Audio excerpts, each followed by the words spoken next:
ठाकुर जी उठे, पलना से जैसे ही उठे, जोड़ते अपनी आंख मीड़ी, सोई जगन्नाथ भगवान की तरह पूरा काजर फैल गो ठाकुर जी को।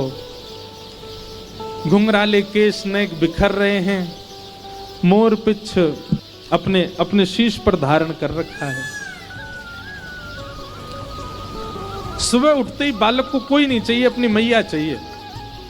मैया कहाँ है, मैया पास जाऊंगो, मैया पास जाऊंगो। यशोदा मैया दही बिलो रही है। ठाकुर जी गए और ऐसे दही बिलोती भाई यशोदा मैया के दोनों भुजान के नीचे से भीतर आए और सामने आके मैया के आगे खड़े है गए। आंखन को काजर फैल गयो है, सो के उठे, आंख भी खुले ही नहीं रही हैं, केश पूरे घुंघराले मुख पर आ रहे हैं ठाकुर जी के। और मैया से कह रहे, मैया जे बता, तो को दूध ज्यादा प्यारो है कि तेरो पूत प्यारो है, बता। मैया बोली, लाला तू भी सवेरे सवेरे उठ के कैसी बात न करो करे, चल हट जा, मुझको दही बिलोन दे। ना है मैया, पहले बता तू को दूध प्यारो कि पूत। मैया बोली, मोए तो मेरो पूत प्यारो है, दूध काहे को प्यारो होगो। अच्छा मैया, तो फिर एक काम कर, मैं तो बहुत प्यारा लगूं ना। बोले हाँ, अपनी गोद में लिटाए के मुंह को अपना दूध पिवाए दे। मैया मुंह को बहुत जोर की भूख लगी है, मुंह को दूध पिवाए दे। यशोदा मैया तुरंत ठाकुर जी को अपनी गोद में लिया और मैया को ठाकुर जी दूध पी रहे हैं और मैया दही भी बिलोती जा रही है। यहां ठाकुर जी जैसे मैया का दूध पीने लगे, सामने चूल्हे पर अंगीठी पर गैया का दूध उबल रहा था। संपूर्ण दूध उबल करके उफन करके बाहर आने लगा, स्वयं को जलाने लगा, नष्ट करने लगा। यशोदा मैया यहां दही बिलो रही और मैया ने जैसे ही देखी कि दूर दूध उफन करके बाहर आ रहे हो, सो मैया ने विचार किया, अरे ये तो सबरो दूध जर जाएगा। तुरंत मैया ने गोद में बैठे ठाकुर जी को नीचे पटका, दूध संभालने चली गई। ठाकुर जी खड़े है गए। अब ही मैंने पूछी तो को दूध प्यारो कि पूत, तो बोली पूत प्यारो। और बाद दूध के पास भाज गई मैया, ठाकुर भाज गई मैया। ठाकुर जी बोले, मैया ठीक है, आज या दूध को ही देखूंगा मैं, हैं ये ज्यादा प्यार हो तो मुझे छोड़ के भाज जाए। सो ठाकुर जी ने एक बड़ो सा डंडा उठायो और जो मैया दही बिलो रही थी उस मटकी में ही मारा, मटकी फोड़ दी। और इतना ही नहीं, इतने क्रोध में भर गए ठाकुर जी, गौरस भंडार में गए, जितनी मटकियां थी मैया यशोदा की सब फोड़ दें। यशोदा मैया ने दूध संभाला और संभाल करके पीछे मुड़ करके देखा तो मां दही की हंडी फूटी पड़ी है और सबरे मटका फूट रहे हैं और लाला उछल उछल करके सबरे मटकान को फोड़तो जा रहा है। यशोदा मैया बोली, लाला बिगड़ गयो, आज मैंने लाला को यदि दंड नहीं दियो तो बहुत बिगड़ जाएगा। यशोदा मैया ने तुरंत अपनो पल्लू खोस करके और एक छड़ी उठाई, बोले रुक जा दारी के तो बताऊं मैं। और मैया जैसे छड़ी लेकर के भागी हैं पीछे, आगे आगे ठाकुर जी भाग रहे हैं चौकड़ी मार करके, और मतलब ऐसे भाग रहे हैं मानो जैसे पीछे कोई शेर पड़ गयो हो। अब यशोदा मैया तो बेचारी 80 बरस की, फिर भी पीछे दौड़ रही हैं और ठाकुर जी चौकड़ी मार के यहां थे वहां कूदते कादते भय दौड़ रहे हैं।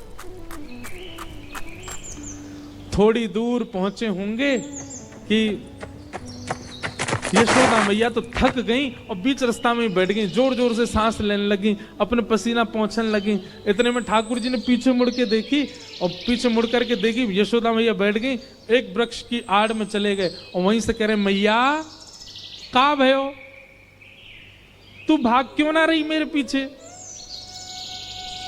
यशोदा मैया बोली, लाला मैं थक गई हूं ना, अब बूढ़ो बड़ो शरीर है, तू इतना दौड़ावे मुंह को, अब मैं हार गई हूं। ठाकुर जी बोले, मैया, ठाकुर जी को चिंता हो रही है मैया की, मैया तेरी हार कैसे दूर होएगी। यशोदा मैया बोली, अच्छा सीधे कितने ठाकुर जी। यशोदा मैया बोली, मेरो लाला दौड़ के आवेगो और आके मुंह को अपने अंक में भर लेगो, सोई मेरी हार दूर रह जाएगी। सो ठाकुर जी एक बार तो दौड़े मैया की ओर और दौड़ के फिर रुक गए मैया बोली कहाँ भाई लाला आजा। बोले ना है मैया मैं ना आऊंगा। बोले क्यों? वो तेरे हाथ में जो छड़ी है ना, तू या तो मुझको बहुत डर लगे, पहले या कुछ दूर फेंक तब आऊंगा। और कहा पता तेने या तो 2-4 बार मार दियो तो मेरे लग जाएगी मैया, पहले या को फेंक। मैया बोली सांची बता, या को फेंक दूंगी तो आ जाएगा? बोले हाँ। मैया ने जैसी छड़ी फेंकी, ठाकुर जी दौड़ करके गए, बिल्कुल विचार नहीं किया कि मैया मुझे पकड़ लेगी। दौड़ करके गए और मैया के अंग से लग गए और जाके मैया के प्रश्वेत संभालने लगे। मैया तू तू तू ठीक है, जा तू हारे मत। यशोदा मैया को पहले तो बहुत सुख मिला, ठाकुर जी अंक में आ गए, पर थोड़ी देर बाद यशोदा मैया ने चेहरे का रंग बदला, कहने का ढंग बदला, तुरंत लाला पकड़ लिए जोर से। अब आयो हाथ में, चल तो बताऊं मैं अभी। ठाकुर जी बोले मैया तू तो यूं कह रही कि मैं तो ना पकड़ूंगी। बोले मैं तो झूठ बोल रही तो थे। अच्छा मैया तू झूठ बोले, मैं तेरा लाला ना हूं, आज के बाद पूरे गोकुल में हल्ला कर दूंगा मैं तो नंद बाबा को लाला हूं, यशोदा को लाला ना हूं। यशोदा झूठ बोले, हाँ बोल दियो जाए करके। अब तो उखलते बांधूंगी और आज ना तो रोटी मिलेगी ना मक्खन मिलेगा, खड़ो रहे पूरे दिन, ऊधम मचावे। यशोदा मैया के अंक में भर गए। मैया तो पकड़ के ले गई और लाला को जाकर के ऊखल से बांधन लगी।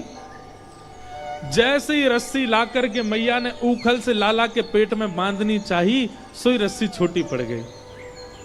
मैया बोली रस्सी छोटी कैसे पड़ गई? मैया गई और बड़ी रस्सी लेकर के आई। बोले हाँ अब याते बंध जाएगा। मैया ने जैसी ऊखल में लेकर के और जैसे ही ठाकुर जी को ये छोटी पड़ गई। क्यों? तो कहते हैं दाम का मतलब होता है रस्सी और उदर का मतलब होता है पेट। ठाकुर जी सारी रस्सी को अपने पेट में भरते जा रहे हैं, इसीलिए उनका नाम पड़ गया दामोदर। यशोदा मैया ने सबरी गौशाला की रस्सी इकट्ठी करके एक तो एक बांध दी। अब तो बंधेगो, लेकिन अब के भी जब बांधा तो रस्सी फिर छोटी पड़ गई। यशोदा मैया एक क्षण आश्चर्यचकित होकर के ठाकुर जी की ओर देखने लगी। इतनी बड़ी रस्सी लेके आई, ये छोटी कैसे पड़ गई? और यशोदा मैया के चित्त में अचानक भाव उत्पन्न होने लगा।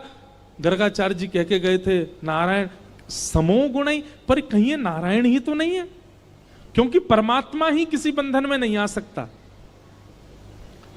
सामने खड़े भगवान ने जैसे ही देखा कि मैया मुंह को भगवान मान रही है, सोई ठाकुर जी ने कही मैया और कितनी जोर से बांधेगी, देख मैं तो बंध गो। तभी मैया देखती है कि वो रस्सी पूरी बंध गई और गांठ लग गई ठाकुर जी को, बंध गए ठाकुर जी।